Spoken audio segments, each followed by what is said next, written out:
In this video, I will show you how you can find the missing single take mode on the Galaxy S26, S26 Plus or the S26 Ultra.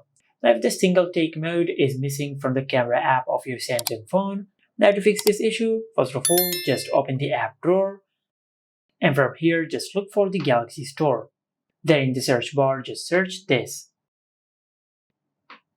Now from here just install Good Lock on your Samsung phone.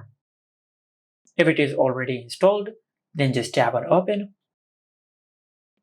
Now under Good Lock, just scroll down and look for the option for Camera Assistant.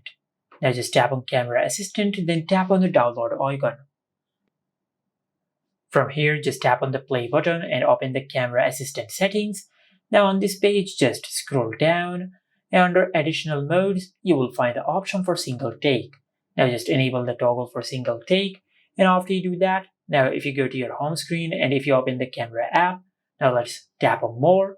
As you can see, the single take option has appeared in the camera app. Just like that. And this is it. Make sure to like, comment and subscribe. Thank you for watching.